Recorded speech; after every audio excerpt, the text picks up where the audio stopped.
No one ever lined up outside a factory to take selfies with it. No parade was thrown in its honor. No national holiday celebrates its existence. And yet, without this machine, the modern world would not merely slow down, it would collapse. Not metaphorically, literally. Banks would freeze. Aircraft would be grounded. Hospitals would lose their most critical systems. Satellites would fall silent. Phones would become glass bricks. The machine we are about to talk about does not roar like a jet engine or tower over cities like power plants. It operates in silence, hidden behind cleanroom walls, guarded more tightly than nuclear weapons, and understood by fewer people than you can fit inside a single bus. But it is, beyond debate, the most important machine humanity has ever built. This story does not begin with silicon, lasers, or microchips. It begins with a question that haunted physicists more than a century ago. How small can we make things before reality itself pushes back? In the late 19th century, machines were judged by size and strength. Bigger engines, stronger steel, faster locomotives. Power was loud, visible, and physical. The idea that the future of civilization would depend on carving structures smaller than bacteria onto fragile wafers of crystal would have sounded like science fiction. Yet, unknowingly, the industrial world was already laying the foundations for a revolution where control, not force, would define power. The early 20th century brought electricity, telecommunication, and mass production, but all of them shared a limitation. They relied on bulky, inefficient components. Vacuum tubes glowed hot and failed often. Switching systems filled rooms. Computation existed, but it was slow, fragile, and reserved for governments and war rooms. When the transistor was invented in 1947, it was not seen as the birth of a new world, but rather as a better component, a smaller, more reliable replacement for something clumsy. What no one realized at the time was that the transistor was not the revolution. The real revolution would be the machine that allowed billions of them to exist on something smaller than a fingernail. As the Cold War intensified, technology became a weapon. The race was not only for missiles and bombs, but for computation, faster calculations, better radar, smarter guidance systems. Engineers quickly discovered that designing transistors was one challenge, but manufacturing them at scale, with atomic-level precision, was something entirely different. You could imagine the circuit. You could draw it on paper. But turning that drawing into reality required a machine capable of sculpting matter using light itself. This is where the story quietly changes direction. From electronics to optics, from engineering to physics, from visible tools to invisible forces. Photolithography, the technique at the heart of this machine, sounds deceptively simple. Shine light through a mask to imprint patterns onto a surface. In practice, it is one of the most complex processes ever attempted by humans. The problem was fundamental. Light behaves like a wave, and waves resist being confined. The smaller you try to make a pattern, the more nature fights back. For decades, engineers pushed against this limit using incremental improvements, shorter wavelengths, better lenses, tighter tolerances. Each generation required exponentially more effort for marginal gains. Many experts believed there would be a hard stop, a physical wall beyond which miniaturization would be impossible. Yet the demand never slowed. Consumer electronics exploded. Computers moved from institutions to offices, then to homes, then into pockets. Every new application demanded more power, less energy consumption, and smaller size. This pressure created a technological arms race unlike anything before it. Not between nations, but between physics and human ingenuity. At the center of this struggle stood a machine so complex that no single company, no single country, and arguably no single generation could build it alone. By the late 1990s, traditional lithography was reaching its limits. Engineers were attempting to carve features measured in tens of nanometers, thousands of times thinner than a human hair. To go further, visible and ultraviolet light were no longer enough. The solution required light with wavelengths so short that they could not travel through air, could not be reflected by conventional mirrors, and could not be generated easily or cheaply. This was the moment where logic alone would have suggested stopping. The costs were exploding. The risks were enormous. Failure seemed more likely than success. But stopping meant surrendering the future. What emerged from this crisis was not just a new machine, but a new category of human achievement.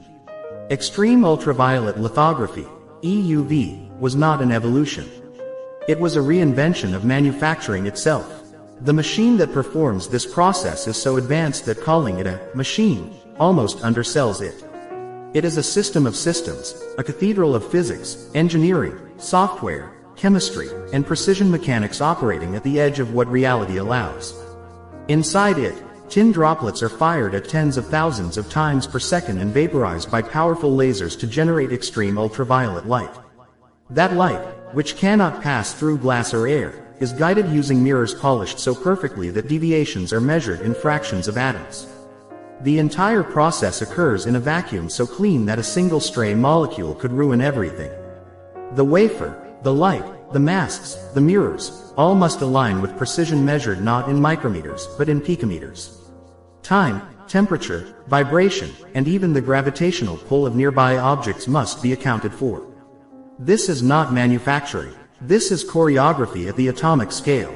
And here is the part that most people never grasp. No backup exists. There is no alternative machine waiting in another factory, no parallel system ready to step in if this one fails.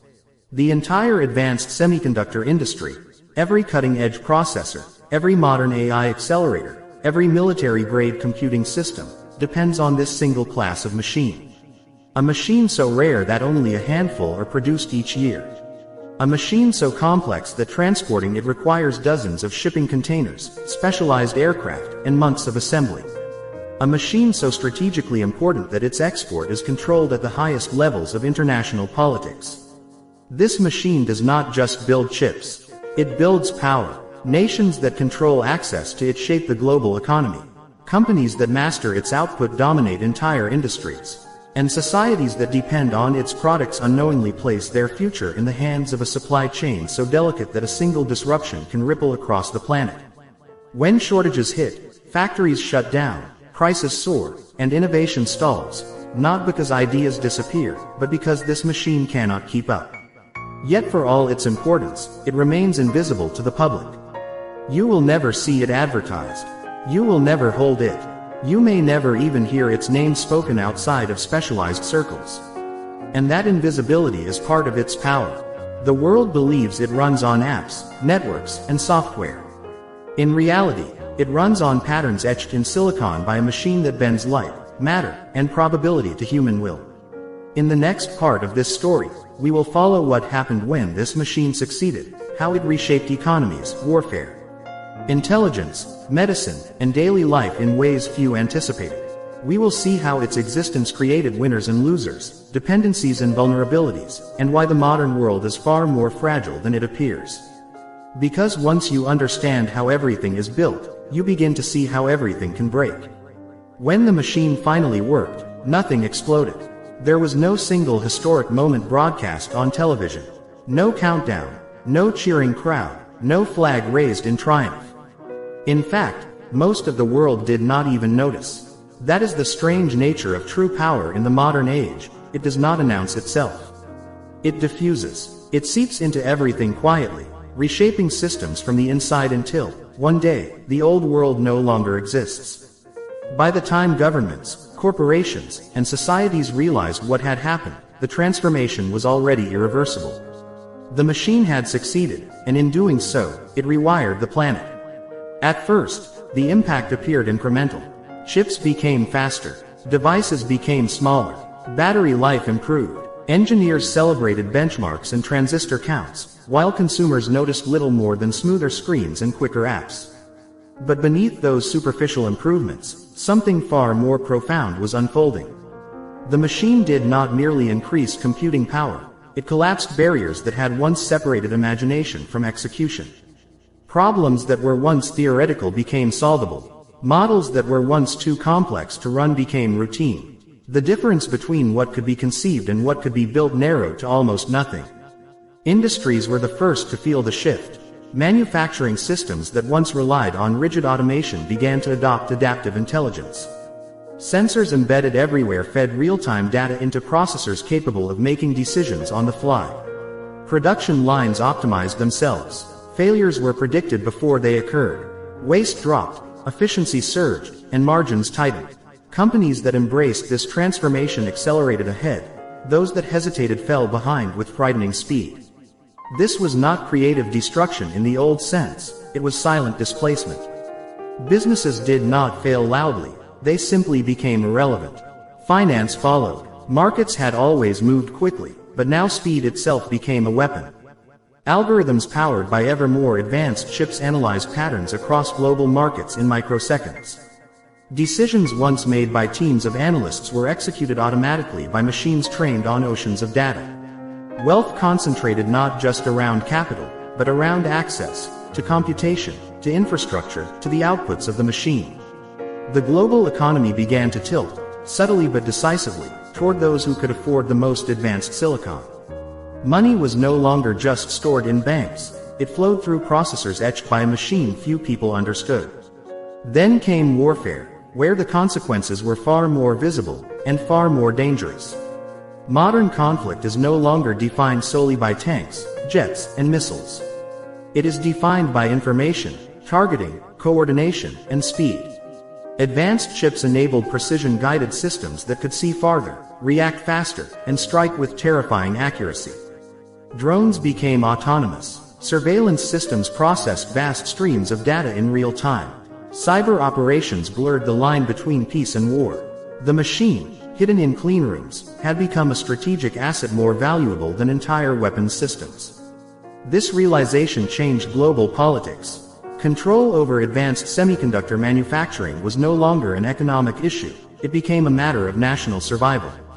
Alliances were reshaped, export controls were imposed, supply chains that once prioritized efficiency were re-engineered for security. Nations that lacked access to the machine found themselves dependent on those that did. For the first time since the oil age, a single technology stack held the potential to decide the balance of global power.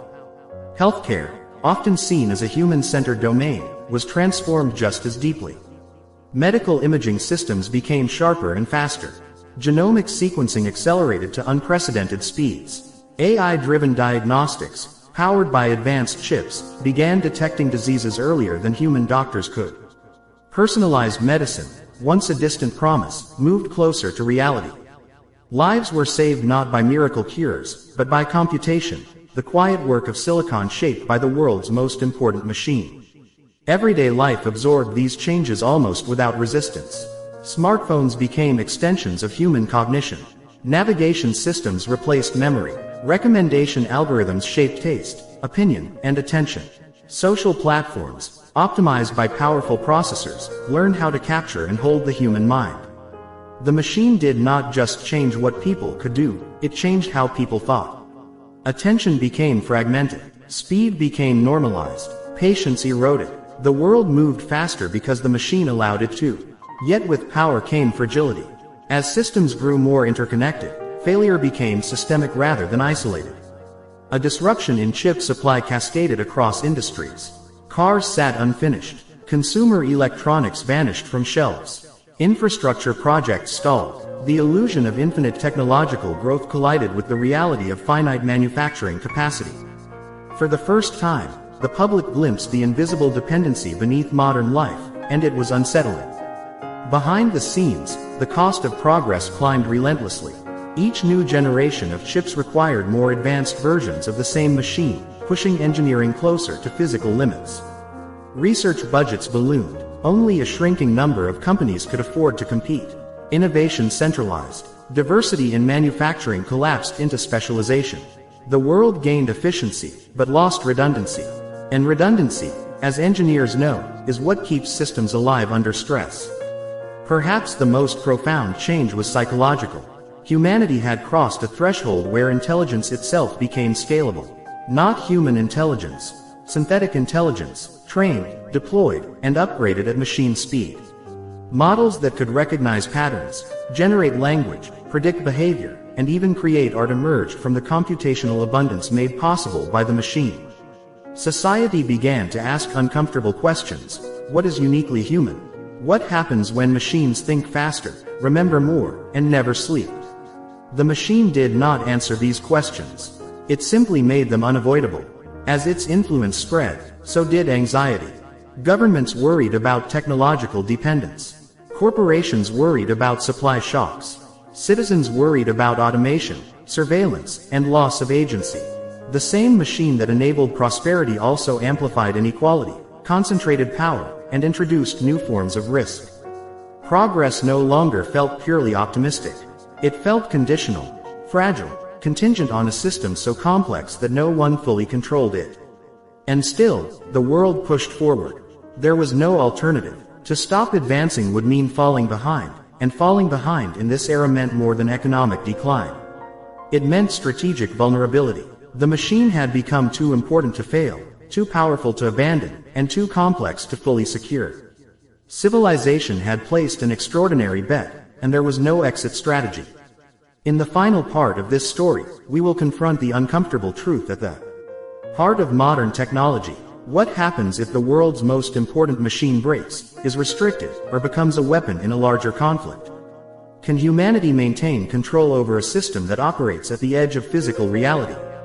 And is there a future where this machine no longer serves us, but defines us?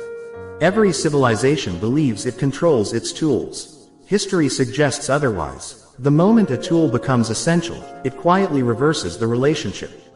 Dependence replaces mastery, choice narrows, and survival begins to hinge on forces too complex, too distributed, or too fragile to fully command. This is the stage the modern world has reached with the most important machine it has ever built.